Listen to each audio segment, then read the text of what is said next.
कि अफगानिस्तान की इस वक्त उनकी गवर्नमेंट की मदद करें। तो ये क्या मतलब कि नहीं जी वो आगे पता नहीं अपनी जुबान पे खड़े होंगे या नहीं होंगे। भाई जब नहीं होंगे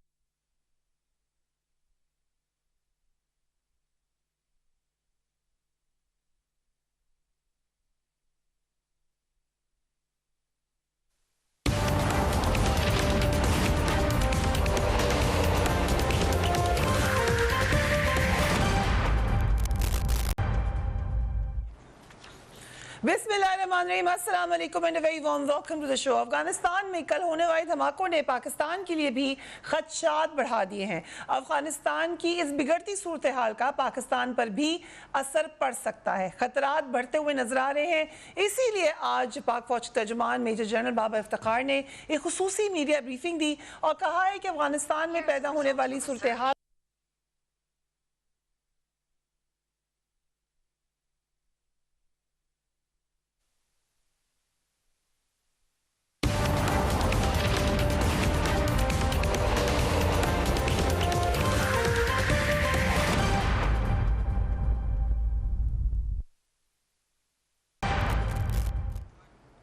एंड वेलकम बैक। ये भी कहा आज DGSPI ने कि अफगानिस्तान के हालात का भारत भरपूर फ़ायदा उठाता रहा है और NDS के ज़रिए पाकिस्तान में CPEC पर हमले करता रहा है। हाल ही में दासू और क्वेटा में जो हमले हुए वो भी रॉ और NDS का ही गठजोड़ थे। DGSPI ने यह भी कहा कि साबका अफगान हुकूमत भारत के ज़ेर असर रही और पाकिस्तान के ताउन के बावजूद वो हमारे ही खिलाफ यानी पाकिस्तान के खिलाफ ही प्रोपेगेंडा करती रही है। ये भी उन्होंने कहा कि पाकिस्तान ने अफगान स्पेशल फोर्सेस को, बड़ी अहम बात है, ये तरबियत फराहम करने की ऑफर की थी, बार बार ये ऑफर की थी, मगर अफगान हुकूमत ने अपनी फौज के अफसरान को भारत तरबियत के लिए भेजा। जो बार DGSPI कह रहे हैं, आप वीलॉग्स देखें, भारतीय मीडिया देखें, वो उसको एंडोर्स कर रहा है। उनकी जो परेशानी है वो भी यही जाहिर कर रही है कि उनको नज़र आ गया है कि उनकी इन्वेस्टमेंट और उनकी ट्रेनिंग वो किसी काम उनको नहीं आई है। सुमेरा खान हमें ज्वाइन करी है काबुल से। सुमेरा खान से जैसे ही हमारा रब्ता होता है उनकी तरफ भी चलते हैं। बट रऊफ हसन साहब, जो सबसे बहुत सारी अहम बातें की DGSPI ने, but like as a state हम अब ये बात इस पे कायम है कि हमारे ख़िलाफ़ अफ़गानिस्तान की ज़मीन इस्तेमाल होती रही है, बट अब हमें एश्योरेंस दे दी गई है कि ऐसा ना हो। इसकी क्या इम्प्लिकेशन है? बहुत इम्प्लिकेशन है। सबसे पहले तो DGSPI ने जो कुछ कहा है वो हरफ ब हरफ हकीकत है, में किसी किस्म का शायबा शक का शायबा जो है वो मौजूद नहीं है। और ये पाकिस्तान से ज़्यादा अफ़गानिस्तान की ट्रेजेडी है कि वो उसने अपने आप को भारत के आगे इस तरीके से सरनगू किया कि वो उसकी हर डिक्टेशन के ऊपर अमल करके अपने ही एक बरादराना मुल्क जो है उसको डैमेज करने की बहुत अरसे से कोशिश कर रहा है। और ख़ासकर ये जो सिंड्रोम है ये पिछले 20 सालों में, जब से तालिबान की हुकूमत वहाँ से रिमूव हुई थी, उसके बाद पहले हामिद करज़ई साहब आए, फिर प्रेसिडेंट गनी आए, इनके ज़माने में ये बहुत अरूज तक ये पाकिस्तान को डिस्टेबलाइज करने का और पाकिस्तान में सिविल वॉर की कंडीशंस, खाना जंगी की कंडीशंस क्रिएट करने में का जो ये कोशिशें थी, ये बहुत अपने अरूज के ऊपर नजर आई। सो एक बहुत बड़ी ट्रेजेडी है अफगानिस्तान की भी, क्योंकि जब वो दूसरे ममालिक के साथ ऐसा करेंगे तो उनके अपने अंदर भी फिर अमन जो है वो कायम हो नहीं सकता। और भारत अगर पाकिस्तान का दुश्मन है तो उनको ये जोम नहीं होना चाहिए कि वो अफगानिस्तान का दोस्त है। वो भारत के जो अज़ाइम है वो मल्टी फैसेटेड है और वो पाकिस्तान को डिस्टेबलाइज करना तो ऑब्वियसली उनकी एक प्रायोरिटी है, लेकिन वो ये भी नहीं कभी चाहेंगे कि अफगानिस्तान में अमन कायम हो, क्योंकि अफगानिस्तान में अमन कायम होने से खित्ते में अमन कायम होता है और इससे भारत के जो मफादात हैं वो नहीं जुड़े हुए। बड़ा क्लियरली पाकिस्तान की पोजीशन आज DGSPI ने सामने रखी है। और अभी आपने सुना कि जो DGSPI ने कहा है उसको रऊफ हसन साहब मुकम्मल तौर पे एंडोर्स करें। Lord Nazir Ahmed, thank you so much for joining us from United Kingdom. Lord Nazir, ये इस वक्त बरतानिया में कैसे देखा जा रहा है अमरीकी इनखला को? बरतानिया इंटेग्रल पार्ट रहा है इस जंग का, वहाँ पे क्या सूरत हाल है और ख़ास तौर पे तालिबान की स्टेटमेंट्स को कैसे देख रहे हैं वहाँ पर? हमारे प्राइम मिनिस्टर तो कोशिश कर रहे थे कि अमेरिका जो है वो एक्सटेंशन तालिबान से मांगे कि 31 अगस्त के बियॉन्ड हमें वक्त दिया जाए। तो वो बैरन होटल में अभी जो हमारा स्टाफ वहाँ पे बैठा हुआ एप्लीकेशन वगैरह प्रोसेस कर रहे थे, उनको भी वहाँ से उन्होंने उठा लिया, क्योंकि अमेरिकन प्रेसिडेंट ने 31 का जो इजाज़त ली थी तालिबान से वो एक्सटेंशन के लिए वो नहीं कह रहे। तो बरतानिया में तो मैं आपको सच्ची बात बताऊं, एक तरफ तो हमारी रेसिज्म बहुत ज्यादा है, इस्लामोफोबिया बहुत ज्यादा है, anti Taliban anti Pakistan feeling यहाँ पे जो मेजर न्यूज़पेपर्स हैं। मैं अगर आपको ये मिसाल दूं कि कल रात को जब वो एक्सप्लोजन्स 2 हुए थे काबुल एयरपोर्ट के ऊपर, तो वहाँ पे 60 लोगों की खबर आई थी कि अफगानी 60 जो हैं वो वहाँ पे शहीद हुए हैं और 13 अमेरिकन मरे हैं। तो 2 जो मेजर न्यूज़पेपर्स आपको पता है, सन और टाइम्स, उनकी खबर 13 अमेरिकन जो है सोल्जर्स की हेडलाइन थी, लेकिन वो जो 60 अफगानी फौत हुए हैं, शहीद हुए हैं, उनका जिक्र नहीं था पहले। वो मैंने भी ट्वीट किया था, किसी और बंदे ने भी ट्वीट किया था। तो यहाँ पे जो खबर है वो इस लिहाज से जो ब्रिटिश अमेरिकन रोना धोना है वहाँ से निकलने का, उसका ज़्यादा है, बजाय इसके कि ओवरऑल सिक्योरिटी सिचुएशन और जो वहाँ पे गवर्नमेंट है, जब आपको तालिबान कोऑपरेट कर रही है, वो देखें ये जो वाक़या हुआ था वो तालिबान के इलाके में नहीं हुआ, वहाँ पे तो अमेरिकन जो है वो सिक्योरिटी है और 5000 अमेरिकन सोल्जर्स आज भी वहाँ पे मौजूद हैं। तो यहाँ पे वेस्टर्न मीडिया के अंदर जो है वो सेलेक्टिव खबरें हैं, और मुझे डर ये है क्योंकि अभी तक फरिया मैं सच ये बताऊं कि पाकिस्तान के, मैं अभी जनरल साहब की प्रेस कॉन्फ्रेंस भी देख रहा था, पाकिस्तान के फॉरेन मिनिस्टर कहाँ पे हैं? आपके पास तो सच्ची बात यह है कि एक मिनिस्टर होना चाहिए just to deal with Afghanistan and India, क्योंकि ये इतना बड़ा टॉपिक नेक्स्ट 5-10 इयर्स के लिए होगा कि ये एक बंदे का काम ही नहीं है कि वो दुनिया पूरी को भी देखे और इस रीजन को भी देखे, क्योंकि उनको स्पेशलाइज होना पड़ेगा वो उस जो मिनट टू मिनट जो खबरें होंगी उसको काउंटर करने के लिए। क्योंकि मुझे डर ये लगता है कि ऑलरेडी जो है वो आईएसआईएस की खबरें आ रही हैं, क्योंकि इनकी जो है वो सेफ हेवन पाकिस्तान में भी हो सकते हैं इनके पाकिस्तान के साथ। तो ये ना हो कि जनाब जितना गंद है ये 38 कंट्रीज नेटो की जो वहाँ पे 20 साल जो कुछ नहीं कर सके, वो सारे का सारा फिर पाकिस्तान के ऊपर ब्लेम करने शुरू हो जाए। एंड मैं ये कह रहा हूँ as a British former member of the House Lords, British citizen, London में बैठा हूँ, कि मुझे पता है कि हमारी वेस्टर्न मीडिया झूठ बोल के, प्रेशर डाल के वो नैरेटिव को किस तरह चेंज करती है, और चेंज करके पाकिस्तान वाले अपनी ऑनेस्टी में बैठे रहेंगे जी कि हम जनाब वो पूरी अपनी जो है वो ड्यूटीज कर रहे हैं, सारा काम कर रहे हैं, लेकिन क्योंकि झूठे लोग जो हैं वो हिंदुस्तान के साथ मिलकर पाकिस्तान को बदनाम करने के लिए कोई ना कोई नया नैरेटिव बना लेंगे। तो इसलिए मैंने अभी तक तो शाह महमूद कुरैशी साहब को नहीं देखा या किसी और को। लॉर्ड साहब, बस से कि हमेशा की तरह आपने फिर खुलकर बात की है और जो हकीकत है वो सामने रखी है। और इत्तेफाक की बात यह है कि रऊफ हसन साहब हमारे साथ मौजूद हैं, he is adviser to prime minister. So I am very happy कि आपकी बात उन्होंने सुन लिया, उनसे जवाब भी ले लेते हैं। रऊफ साहब, इसे मैं ऐड भी करना चाहती हूँ, रेफ्यूजीज के मामले पे भी इसको फिर वाया पाकिस्तान किया जा रहा है और हमने बड़ा हैप्पीली अपने आप को फिर पेश कर दिया कि हम हाजिर हैं।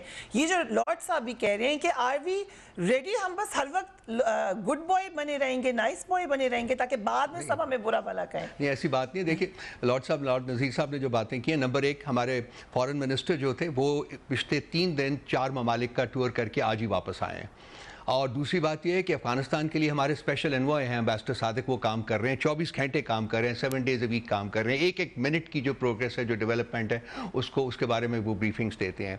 इसके अलावा थर्ड लेवल, इसके अलावा थर्ड कि किसी को आप नॉमिनेट करें जो सिर्फ इनके ऊपर एक्सपर्ट हो, क्योंकि अभी इट्स गोइंग टू गेट, मैं उस पर आ रहा था, जो आपके नेशनल सिक्योरिटी एडवाइजर हैं मोईद यूसुफ साहब जो हैं, वो इसको पर्सनली लुक आफ्टर कर रहे हैं और ये उनकी रिस्पॉन्सिबिलिटीज में आता है कि किस तरीके से उन्होंने पाकिस्तान में पॉलिसी लेवल के ऊपर, स्ट्रैटेजी लेवल के ऊपर और टेक्निकल लेवल के ऊपर किस तरीके से हमने अपना नैरेटिव जो है उसको बिल्ड करना है। फिर स्ट्रेटेजिक कम्युनिकेशन डिवीजन एक ऑपरेट कर रहा है पाकिस्तान में, और वो भी इसको डे टू डे बेसिस के ऊपर, मिनट टू मिनट बेसिस के ऊपर इसको देख रहा है। और हमारा जो नैरेटिव है उसको हम डेली बेसिस के ऊपर देखते हैं कि उसमें किस किस्म की अमेंडमेंट जो ऑल्ट्रेशन करनी है, और वो की जाती रही है। सो ये नहीं है कि पाकिस्तान इन चीज़ों के बारे में सेंसिटिव नहीं है, बिल्कुल है। और ये पहला मौका है जबकि इतने सारे अशखास और इतने सारे डिविजन्स जो हैं वो फुली ऑपरेटिव हैं और वो देख रहे हैं कि पाकिस्तान की क्या नीड्स हैं, क्या रिक्वायरमेंट्स हैं, उसके मुताबिक जो है हमारी पॉलिसी और हमारे नैरेटिव को वो चेंज कर रहे हैं।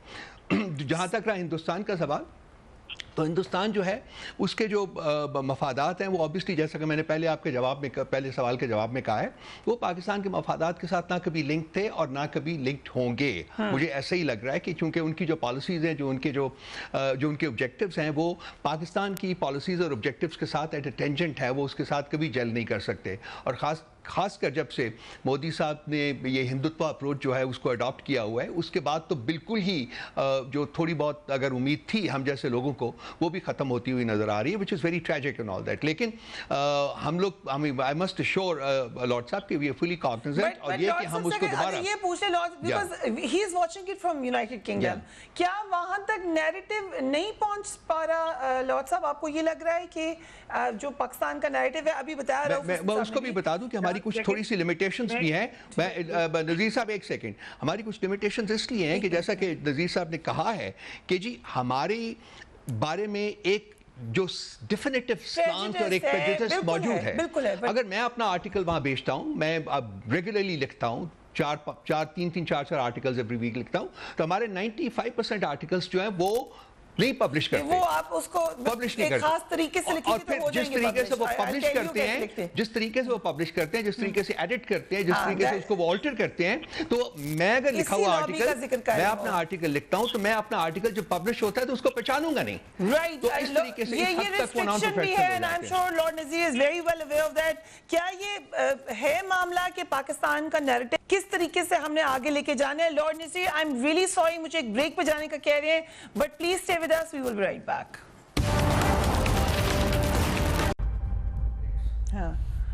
And welcome back. DGISPR ने एक और भी बात की, उन्होंने शिकवा भी ये किया कि पाकिस्तान के ताउन के बावजूद जो साबिका अफगान हुकूमत थी वो भारत के ज़ेर असर भी रही, हमारे खिलाफ प्रोपेगेंडा भी करती रही। वो प्रोपेगेंडा जिसका भी लॉर्ड नज़ीर अहमद जिक्र भी कर रहे थे, जरा देखिए DGISPR को, then we'll go to Lord Nazir Ahmed.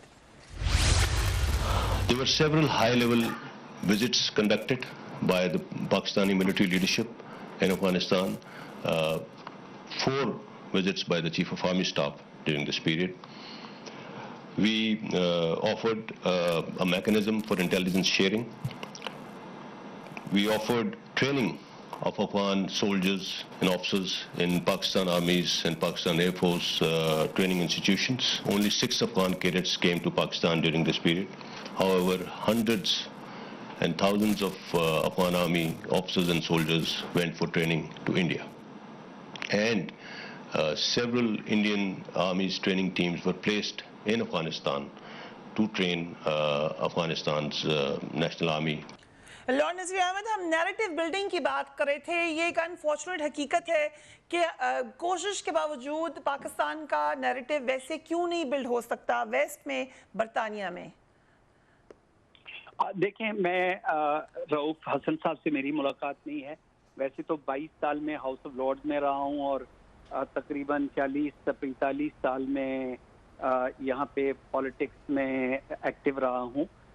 लेकिन क्योंकि इन्होंने जिक्र किया है कि पाकिस्तान के फॉरेन मिनिस्टर 4 ममालिक के दौरे से वापस आए हैं, वो 4 ममालिक में ये क्राइसिस नहीं है, अफगानिस्तान में क्राइसिस है। वो बिल्कुल नेबरिंग कंट्रीज होंगी। इस तरह तो 50 मुल्क आप गिन सकते हैं। अफगानिस्तान के बारे में ही विजिट था ये। नहीं, आप जरा मुझे भी मौका दें। आप देखें, जो आप ऑफिशियल्स पाकिस्तान में बहुत सारे लोग हैं, वो अपने ऑफिस में बैठ के जो भी वो अगर रिपोर्ट्स लिखना चाहें, वो अपने आर्टिकल्स लिखना चाहें, वो लिख सकेंगे। लेकिन उसका इम्पैक्ट क्या है? मोहित यूसुफ साहब का मैं सुनता रहता हूँ, वो थोड़ा सा वेस्टर्न टीवी और चैनल्स पे आते हैं, और कोई मैं नहीं जानता हूँ, ना ही कभी अभी टाइम तो ये था ना कि आपके कोई यहाँ पे लंदन में बीबीसी पे, CNN पे, रशिया टुडे पे, किसी और बड़े चैनल्स के ऊपर आके पाकिस्तान का नैरेटिव और जो बीबीसी की खबरें थी काबुल के बारे में, वो दिल्ली से वो निकल रही थी, दिल्ली वाले रिपोर्ट कर रहे थे जी कि काबुल में क्या हो रहा है। तो आई थिंक ये मैं कोई ब्लेम नहीं कर रहा हूँ, मैं सैलरी नहीं लेता हूँ इमरान खान की गवर्नमेंट से, मैं पाकिस्तान की मोहब्बत के बारे में बात कर रहा हूँ कि obviously your message is not getting through sir. अगर आप पाकिस्तान के लिए काम कर रहे हैं, या तो अगर सिर्फ आपने बन्नी गाला और प्राइम मिनिस्टर हाउस के लिए करना है तो फिर करते रहें। अगर, और मैं फरिया को कहूंगा कि 1 महीने के बाद या 2 महीने के बाद इनके साथ मेरा डिबेट करें सामने सामने। मैं वेस्टर्न मीडिया की आपको सारी रिपोर्टें दिखाऊंगा कि the message is not getting through, so you must learn to get your message across on behalf of Pakistan which is not getting through. And that's, मेरा कोई झगड़ा नहीं है, मैं किसी पार्टी का मेंबर नहीं हूं यहाँ पे, मैं कोई आपको Can I quickly add, if you'll allow me, lots of, if you'll allow me, can I quickly add कि जिस वक्त प्राइम मिनिस्टर इमरान खान उस वक्त प्राइम मिनिस्टर नहीं थे, और हाउस ऑफ लॉर्ड्स में लॉर्ड नज़ीर इनवाइटेड हिम स्पीच करने के लिए, इनवाइटेड हिम, और not just Imran Khan prime minister हैं अब, एवरीबडी जो भी पाकिस्तान का मौक़िफ़ था, this one man has been doing it. I seen it जब मैं वहाँ पे एज अ रिपोर्टर काम करती रही हूँ, सो ही नोज, और अगर वो कह रहे हैं तो आई एंडोर्स इट कि वो दिल से बात कर रहे हैं। एंड ऑब्वियसली आपकी अपनी रिस्ट्रेंट्स है, उनकी अपनी है, nobody is blaming anyone, but ये एक इशू है, इसको सॉल्व कैसे करें? Considering the bias, the prejudice, everything. हम डेली बेसिस के ऊपर हमने पूरा एक महीने का जो एक्टिविटी चार्ट है वो बनाया हुआ है, उसमें लोगों के इंटरव्यूज़ हैं जो हो रहे हैं, उसमें हमने हमारे ओपैड्स हैं जो कि लिखे जा रहे हैं, पब्लिश हो रहे हैं, उसमें हमारी जो हमारे कुछ डेलीगेशंस हैं उनके विज़िट मुख्तलिफ ममालिक को जाने के जो प्लान्स हैं वो भी हो रहे हैं, शुरू हो चुका हुआ है। इसके अलावा डेली बेसिस के ऊपर हमारे सारा इंटरनेशनल मीडिया की इनपुट हमें आती है। There is a strategic cell जो बना हुआ है, स्ट्रेटेजिक कम्युनिकेशन सेल, उसमें ये सब कुछ आता है, उसको हम डेली बेसिस के ऊपर देखते हैं, इवेलुएट करते हैं, उनके रिस्पॉन्सेज जो है वो तैयार करते हैं। सोशल मीडिया के ऊपर हम बहुत एक्टिव हैं इस सिलसिले में, हमारे पीरियोडिक बेसिस के ऊपर हमारे जो नैरेटिव है उसकी कम्युनिकेशन जो है वो जा रही है, हमें पता है एग्जैक्टली। लेकिन मैं दोबारा वापस उसी बात के ऊपर आऊँगा कि मे बी हमें और भी बहुत कुछ करना चाहिए, मैं इस बारे में बिल्कुल जनाजी का, लेकिन मसला ये है कि जी हमारे अगर 100 चीज़ें हम करते हैं तो शायद 2 उसमें से पब्लिश होती हैं या 2 कम्युनिकेट होती हैं। इस इनहेरेंट बायस को TRT में काम हो रहा है, रशिया चैनल के ऊपर काम हो रहा है, BBC के ऊपर काम किया गया है, CNN के ऊपर आया गया है। इसके अलावा जहाँ भी हमें अपॉर्चुनिटीज़ मिलती हैं, जहाँ भी लोग हमारा मैसेज जो है उसको आगे ले जाने की कोशिश करते हैं। आप देखिए BBC की मैं बात करता हूँ, आप स्लांट देखिए, वहाँ बायस देखिए, यल्दा हकीम है जो एक अफगान और खातून है, उन्होंने BBC को एक प्लेटफॉर्म के तौर के ऊपर, हम डेली ये डिस्कस कर रहे हैं, हमारे ट्वीट्स जा रहे हैं सोशल मीडिया के ऊपर। आप देखिए मेरे ट्वीट्स देखिए, दिन में कम से कम 3, 4, 5, 6 ट्वीट्स हम करते हैं, हम अप्राइज करने की कोशिश करते हैं। It's not that we are not aware of what is happening, we are not only aware of it what is happening, we are sensitive to it and we are trying to respond, we are doing it on a daily basis. लेकिन यल्दा हकीम को तो हम वहां से नहीं निकाल सकते, उसका काम ये सुबह दोपहर शाम रात वो कोई ना कोई एक बंदा जो कि अननोन है उसको बिठा के एक नैरेटिव है जो है उसको ट्रांसमिट और डिसैमिनेट कर देती है। वो नैरेटिव जो है वो गलत है, लेकिन हम उसको क्या करें, हम कर रहे हैं, उसको भी कर रहे हैं। उसको मैं BBC रेडियो के ऊपर पिछले BBC रेडियो के ऊपर मैं पिछले, और वो उनके न्यूज आवर होता है उनका, उसके ऊपर पिछले 15-20 दिनों में मैं को 5 दफा आया हूँ और तकरीबन 10 से 12 मिनट का स्लॉट चल रहे हैं। वो हो सकता है कि जी लोगों तक नहीं पहुंचे, हम लोग मतलब जितना हम कर सकते हैं, लेकिन हमारा क्राइसिस जो है इस वक्त वो इनहेरेंट बायस है वेस्टर्न मीडिया का जो है, उसको कैसे हमने ब्रेक करना है। अफगानिस्तान की सिचुएशन है, we should have been on front foot of foreign office, we are on the front foot, लेकिन अगर वो ट्रांसमिटल नहीं हो रही तो हम क्या करेंगे? हम यल्दा हकीम का जो बायस है उसको कैसे खत्म करें? हम बाकी लोगों का जो बायस है उसको कैसे खत्म करें? लॉर्ड नज़ीर, अगर आप कुछ और सजेशंस भी देना चाहें तो वी आर ऑल इयर्स। जी नहीं, वो ये है कि यल्दा हकीम आज नहीं BBC में आई, वो कई सालों से वो BBC का फ्रंट फेस है। तो ये मैं आई एम सॉरी जो ये जितने भी जर्नलिस्ट हैं इनके साथ पुराने तल्लक, और फिर वो आपके पास वो फेसेस होने, आपके पास इतनी बड़ी पार्लियामेंट है, आपके पास पॉलिटिशियंस और रिकग्नाइज फेसेस हैं। आई एम सॉरी, अगर आप जनाब कोई यानी एडवाइजर रखते हैं जो भी, विद ऑल ड्यू रिस्पेक्ट, और वो उनकी कोई पहचान नहीं है, अगर तो फिर you will not gate your message across. वो लोग होने चाहिए थे जिनकी पहचान है, जो रिकग्नाइज्ड हैं, और वो जो है वो अपना जो व्यू पॉइंट है, जो पाकिस्तान का व्यू पॉइंट है। These crisis just didn't come. नहीं, मैं विद ऑल ड्यू रिस्पेक्ट अभी जो ये फरमा रहे थे कि जी हमारा प्लान है कि वो जाएंगे और डेलीगेशंस भी जाएंगे, it will be too late. वो जो नैरेटिव है, वो जो सारा वहाँ पे जो पाकिस्तान के खिलाफ जो कुछ कह रहे हैं, वो तो हो जाएगा। एंड आई फुली एक्सेप्ट, वो फुली एक्सेप्ट में कि मैंने पहले कहा था कि वो एंटी पाकिस्तान इस्लामोफोबिया और फिर वहाँ पे जो रेसिज्म है वो तो ऑलरेडी है, लेकिन यानी सडनली आप तनख्वाहें दे रहे हैं जनाब, इतने ये जो आपके एम्बेसडर्स बैठे हैं जो अपने ऑफिस में बैठ के वाइन पीते हैं, बजाय इसके कि वो वहाँ पे जनाब मीडिया में आके वो डिबेट कर सकें और बता सकें कि पाकिस्तान का मौक़िफ़ क्या है। और वो and BBC and CNN and others जो यूरो न्यूज़ वाले हैं, they would listen to them if they only knew the narrative and they knew how to convey. But Lord साहब, are you talking किसी खास के बारे में आप बात करें या आप जनरल परसेप्शन की बात करें? मैं तो लंदन वाले एम्बेसडर की तो बात करता हूँ, मैं किसी से डरता नहीं हूँ। आपको पता, यू नो मी, यहाँ पे जो लोग आते, कुछ ऐसे एम्बेसडर रखे हुए हैं पाकिस्तान में जो सिर्फ रिटायरमेंट, फॉरेन ऑफिस रिटायरमेंट की इंतजार में हैं कि वो जो है वो बेचारे 1-2 साल रह गए हैं, उनके टीए पूरा हो जाए और उनके बच्चों का जो मैं ये कह रहा हूँ कि अगर यहाँ पे मेरिट और वो पाकिस्तान के इंटरेस्ट की बात हो तो फिर कम अज कम वो पाकिस्तान का लॉन्ग टर्म इंटरेस्ट जो है उसको सेफगार्ड किया जाए। Unfortunately this does not happen. I can come, मैं फरिया जहां भी आप कहें, मैं आके इन लोगों के साथ डिबेट कर सकता हूं विद एविडेंस, लेकिन because they don't like criticism, ये एक दूसरे की तारीफें करने के लिए और अपने टीए और लंबे जो प्रोसेस हैं उसकी करने के लिए करते हैं sir. Right, so we've got his opinion. Sweeping statement is undesirable. ये एक नंबर एक बात। नंबर 2 बात, जहाँ क्रिटिसिज्म कोई डिसलाइक नहीं करता। मैं यहाँ बैठा हूँ, हम क्रिटिसिज्म डिसलाइक नहीं करते, हम सजेशंस को बिल्कुल डिसलाइक नहीं करते, हम उसको असिमिलेट करते हैं। लेकिन स्वीपिंग स्टेटमेंट्स जो होती है ना कि जी लोग काम नहीं कर रहे, कोई एक बंदा या 2 बंदा काम करना चाह रहे हैं। मैं पिट के 6 महीने से बता रहा हूँ। मैं अभी ग्रीस से आया हूँ, वहाँ पे आपका एम्बेसडर 14 अगस्त के इवेंट जो है वहाँ पे नहीं निकल के आया क्योंकि उसको कोई प्रॉब्लम थी। मैं लंदन वाले की बात कर सकता हूँ, मैं I can give you names and I can give you exact details, लेकिन क्योंकि आपके वहाँ पे जितने लोग हैं वो आप you scratch my back, I scratch yours.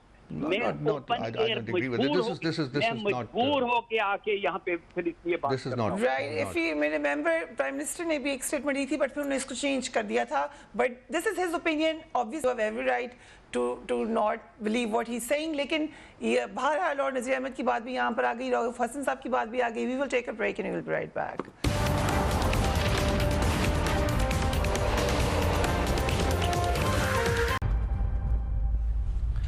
Welcome back. Karachi में सानिया बल्दिया टाउन के बाद आज एक और सानिया हुआ। कुरंगी मैरान टाउन में एक केमिकल फैक्ट्री में आग लगी और 16 मजदूर इस आग में झुलस गए। सानिया बल्दिया टाउन की तरह इस फैक्ट्री में भी आग लगाने के वक्त तमाम दरवाजे और खिड़कियां बंद थी। छत पर जाने वाले दरवाजे को भी ताला लगा हुआ था, सिर्फ एक गेट खुला था, जिसके बायस तमाम अफराद आग से निकलने के में कामयाब नहीं हो सके।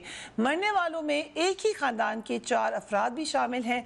आग लगाने के बाद जो जिस वक्त आग लगी, अगेन हमने रिपीट देखा, लवाहिकीन अपने बच्चों, अपने भाइयों, सबको आग से निकालने के लिए फरियाद करते रहे और कुछ नहीं हो सका। जरा देख लीजिए।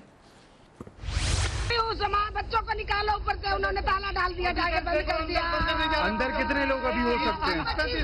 अल्लाह, मैंने चौकीदार को बोला मुझे चाबी दो, मैं जा रही हूँ ऊपर। आपके कितने लोग यहाँ? एक ही बेटा है? एक बेटा मेरा तो 100 के बराबर है।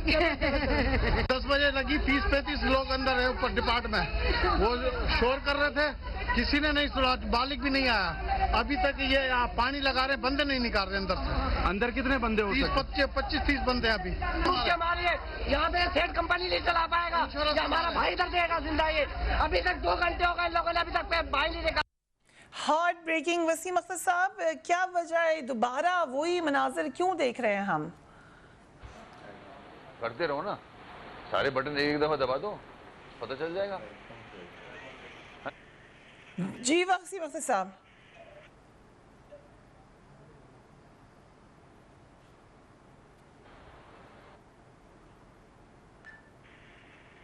वसीम अख्तर साहब को जैसी मेरी आवाज़ है मुझे बताएं। I'll come to you, doctor साहब, you wanted to comment on that। हमने समझा कि बल्दिया टाउन से हमने कुछ सीख लिया होगा। बल्दिया टाउन के मुझे उस इंसिडेंट का मुझे बताइए कि जो लोग रिस्पॉन्सिबल थे उनको क्या सज़ाएं मिली हैं? जिनके बच्चे वहाँ मरे थे, जिनके खामन मरे थे, जिनके बेटे मरे थे, उनको क्या आपने, आपकी रियासत ने और आपके इस जुडिशल सिस्टम ने क्या उनको दिया है? जब तक आपका जुडिशल सिस्टम जो है वो जस्टिस डिलीवर करना शुरू नहीं करेगा और जो गिल्टी है उसको पनिश नहीं किया जाएगा और जिनके खिलाफ ज़्यादती हुई है इन ऐसी वजूहात की वजह से उनको प्रॉपरली आप अप्रोप्रिएटली आप उनको कॉम्पनसेट नहीं करेंगे, उस वक्त तक ये ऐसे ट्रेजिडीज़ जो हैं वो होनी बंद नहीं होंगी। बट किसकी जॉब है ये? प्रॉब्लम ये है, देखिए जुडिशरी जो है वो इस वक्त हुकूमत की पहुंच से बाहर हो चुकी हुई है तकरीबन। ये जो पिछली हुकूमत के दौरान जब उनका जजेस को अपॉइंट करने का जो मैकेनिज्म बनाया गया था उसमें हुकूमत का कोई अमल दखल, रियासत का कोई अमल दखल नहीं रहा हुआ। आप खुद जानते हैं। जुडिशरी का काम था ये। बेसिकली देखिए, जस्टिस डिलीवर करना जो है वो तो जुडिशरी ने करना है ना। आपने गिल्टी को पनिश करना है। आपके केसेस यहाँ ड्रैग करते हैं। बल्दिया का कब हुआ था? कितने साल पहले हुआ था? बहुत साल हो गए। तो उसके बाद जजमेंट भी आ गई। किसको पकड़ा, किसको उन्होंने पनिश किया? तो ये जो एक वो लोग कहते हैं people can get away with doing whatever they want to. इसी तरह से और भी बड़े इंसिडेंट्स होते हैं, रेप के इंसिडेंट्स हो रहे हैं, कत्ल के इंसिडेंट्स हो रहे हैं। और हमने इस मामले में अगर मुझे अलाउ करें, लेट्स सी क्या वसीम अख्तर साहब को कॉल पर ही ले लें, क्योंकि मैं कुछ डिटेल्स और बता दूं। ये फैक्ट्री एक रिहायशी इलाके में कायम थी और ये बात भी कि रिहायशी इलाके में कायम थी, ये भी कानून की खुला खिलाफ वर्जी है। जैसे कि अभी रऊफ साहब ने कहा कि बहुत सारे मामला अगर उस वक्त उनके ऊपर एक्शन ले लिया जाता तो मामला ठीक हो जाते, लेकिन ऐसा नहीं हो सका। आई थिंक वसीम अख्तर साहब से हमारा रब्ता नहीं हो रहा, so I come back to you Rauf साहब। बहुत सारी हमने डिस्टोर्शन देखी। उस वक्त आपकी जो कराची की लीडरशिप थी वो आवाज़ उठाती थी इसके ऊपर। फिर हमने देखा कि बहुत सारे लोग जिनमें इल्ज़ाम लगते थे वो सब कुछ भी नहीं हो सका। सो अभी फिर क्या हम फिर तैयार हो जाएं और इस तरह के वाक़े के लिए? देखिए, हो रहे हैं ना, स्टेक होल्डर है, बिगेस्ट स्टेक होल्डर है, हो रहे हैं ना, हो रहे हैं। सिंध में तो हमारा कोई अमल दखल नहीं है ना जी, उनमें तो हमारी हुकूमत नहीं है ना। सबसे ज्यादा वोट में कराची में हमारी हुकूमत तो नहीं है ना। वोट पड़ना तो एक बात है, हुकूमत हो तो फिर है ना, आप उस वक्त इफेक्टिव होते हैं। तो प्रॉब्लम यह है कि जो सिस्टम है आपका उसमें प्रोविंशियल हुकूमत ही एग्जीक्यूटिव है, वहाँ वही करती है। ये उनका काम है कि मसलन ये अगर रहायशी इलाके में है तो इसको कहाँ रहायशी इलाके में क्यों ऑपरेट करने दिया गया है, क्यों नहीं इसको वहां से निकाला गया? सो ये उसकी हुकूमत को अभी आप वहां जाएं, बहुत सारी फैक्ट्रीज मैं बिल्कुल एग्री करता हूं। मैं बिल्कुल अभी E11 में जो क्राइसिस हुआ था इसमें क्या वजह थी कि E11 में क्राइसिस है, वो फ्लड आ गया था और लोग उसमें कारें वारें डूब गई और भी लोग भी। वो इसलिए कि जी आपने जहां नालों का रास्ता है वहां आपने जमीनें अलॉट कर दी कंस्ट्रक्शन के लिए और उन्होंने वो ब्लॉक कर दिया। अब हम कर रहे हैं उसको, क्या ये हमारा कसूर नहीं, हमने नहीं किया, ये पास्ट हुकूमतों ने किया हुआ है। अब हम उनको डिसमेंटल कर रहे हैं। उन जो इमारतें, मल्टी स्टोरी इमारतें वहां खड़ी हुई हैं जिसने पानी का बहाव का रास्ता जो है उसको ब्लॉक किया हुआ है। तो ये ये इतना गंद हुआ है इस मुल्क में और होता रहा है कि अब 6 महीने साल में तो ये मसला हल नहीं होता। और सिंध की तो मतलब लिटरली वहां तो जुर्मिस्तान है वो वहां जिस तरीके से हुकूमत के नाम की कोई चीज ही नहीं है। उनका काम सिर्फ एक है कोई है नहीं, हम चाहते थे क्या, आप चाहते हैं कि उनकी इनपुट ले, बिल्कुल लेते, लेकिन unfortunately technical issues, most critically important चीज है डिलीवरी ऑफ जस्टिस। जजा और सजा जब तक जजा और सजा का कॉन्सेप्ट एक्सेंचुएट नहीं होगा, यहाँ जड़ नहीं पकड़ेगा और वो डिलीवर नहीं होना शुरू होगा। अगर इजाजत दें, वसीम अख्तर साहब भी आ गए। वसीम अख्तर साहब, माजरत के पहले आपसे राब्ता नहीं हो सका, ये दोबारा वही मनाजिर, वही मामलात, क्या ऐसा बार बार होगा? क्या कर रहे हो यार? अब नहीं। जी वसीम अख्तर साहब, if you can hear me. Disconnected. Wasim Akhtar साहब, if you can hear me. Okay, so Wasim Akhtar साहब को हमारी आवाज़ नहीं जा रही है अनफॉर्चुनेटली, लेकिन जो बात रऊफ हसन साहब ने की है वही बुनियादी बात है। यकीनन अगरचे you are in the federal government, लेकिन लिमिटेशन हर एक की है। कराची की स्टेक होल्डर कहा जाता है कि इस वक्त सबसे बड़ी PTI है, लेकिन वहाँ पे हुकूमत जो सिंध हुकूमत है, दे आर पार्टली रिस्पॉन्सिबल, जो वहाँ का लॉ एंड ऑर्डर है, they are responsible, but sir local body भी है ना, लोकल बॉडी भी है। सो वसीम अख्तर साहब, आज जो हुआ है वो उसमें उसका जिम्मेदार कौन है? अब हम इन चीज़ों से निकले जिम्मेदारी